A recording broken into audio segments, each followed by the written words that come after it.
Alright, so this is the Japan 4.0 Premium. So everything that you should have is the chair itself, your back pad and headrest, 2 lower side panels, 2 upper side panels, which are the arm massages as well. You're going to have your remote control stand, Allen key, as well as your caps, which will cover the screws on the side panel.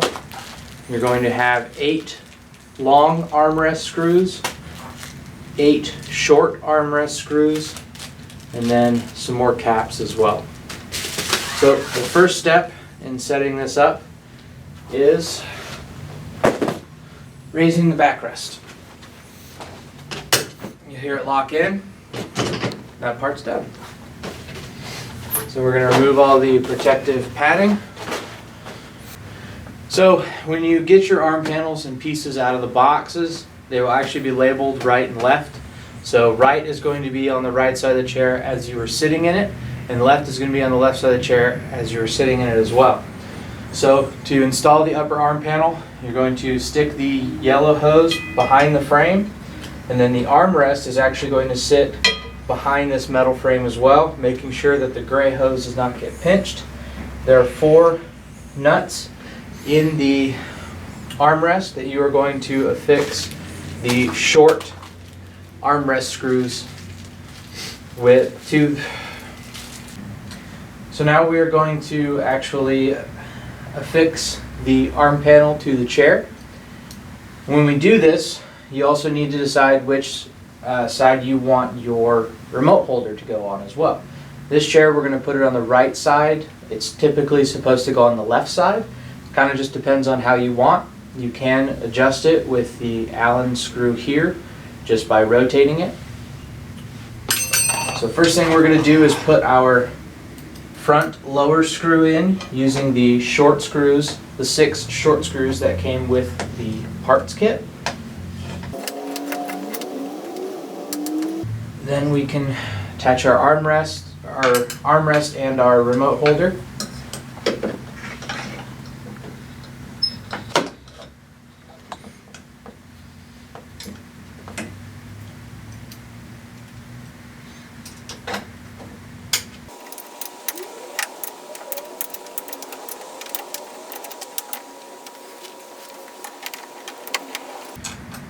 Now if you tighten down the front screw on the top a little bit too tight, and you can adjust the back to get the other screw in, just loosen that one up a little bit. Don't take it all the way out, but just loosen it up. So that way you have a little bit of adjustment on the rear screw.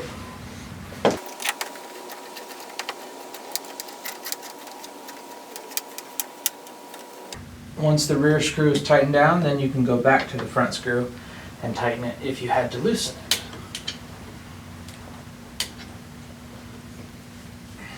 Now our upper arm and remote holder are attached. Next we are going to move on to the lower side panel. So as you can see, there are 4 holes in the lower side panel. That's where you're going to be attaching your long screws. And there is also a power box in the back, which is where your switch is. And you're going to want to get this piece over the power box. It does take a little bit of work to get it in there.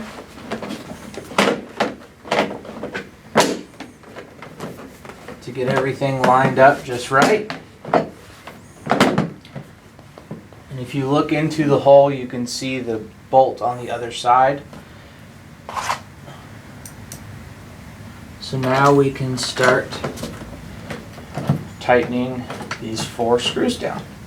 Again, as with the upper arm panel, if you don't tighten the screw down all the way, it gives you a little bit of wiggle room to kind of move it around to get the other screws in.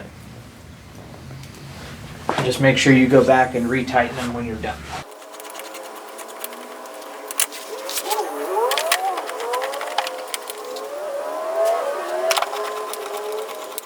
Once you have them all in, then you can go back and retighten them all down. So now this is where your plastic covers come into play. So basically you're just going to go on the right side. It's going to be A, B, C, D. On the other side, it's going to be the exact same but opposite. You're going to have A, B, C, and D. I recommend keeping the little letters that are in the bags with each part so you know which ones are which. So, like I said, you're going to go A,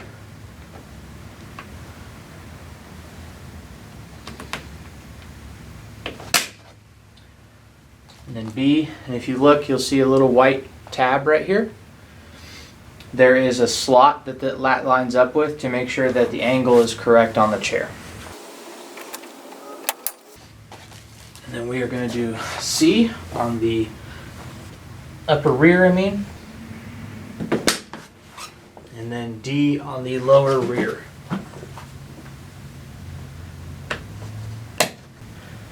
On the other side, you're going to do the exact same thing you did on the previous one.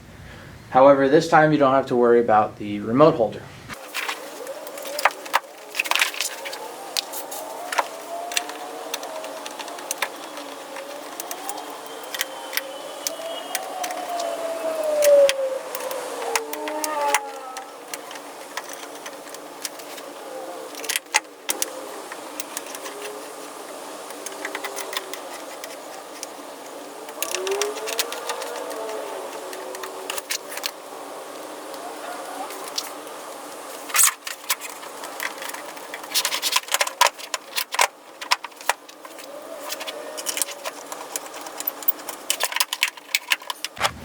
One of the last steps that you're going to do is to put on your back pad and headrest. So to put on the back pad, all we're going to do is zip it on. For the head pad, there are pieces of Velcro on the back. Just Velcro it on there, let it hang over. And then the last thing that we're going to do is to unwrap the remote control. And we can put it in our remote holder now. And then we can unwrap our power cord, plug it in, and enjoy a massage.